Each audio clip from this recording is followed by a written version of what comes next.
দর্শক আপনারা আসলে আপনারা কিন্তু দেখার চেষ্টা করছেন এখানে যে আসলে গাড়িটিকে যদি দাবি করা হয়েছিল যে সেখান থেকে ওষুধ নিচ্ছে, কিন্তু আসলে সেখানে আমরা ওষুধ প্রধানমন্ত্রী সহকারী, হ্যাঁ, একান্ত সচিব। তারপর আরো কিছু আছে ওইখানে, মামলার কাগজ তোলালো, মামলার কাগজ তোলালো, মামলার এই ওনার ছবিটা একটু দেখান, ওনার ছবিটা দেখান।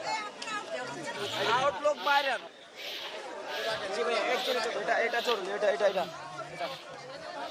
দর্শক এখানে মূলত আমরা দেখতে পাচ্ছি যে রাষ্ট্রের যে প্রধান আইন কর্মকর্তা অ্যাটর্নি জেনারেলের যে ছবিটি ওই গাড়িতে করে মূলত যেটি ধারণা করছে ওনার কিছু গুরুত্বপূর্ণ নথি কিন্তু তারা শিক্ষার্থীরা কিন্তু এটি গাড়িতে করে নিয়ে যাচ্ছিল, সেটি কিন্তু আসলে আটক করেছে শিক্ষার্থীরা। আমরা একজন শিক্ষার্থীর সাথে একটু কথা বলে চেষ্টা করি। এখানে বলেন এখানে হচ্ছে মানে যত যা পাইছি সব হচ্ছে অবৈধ সরকারি জিনিস। আমরা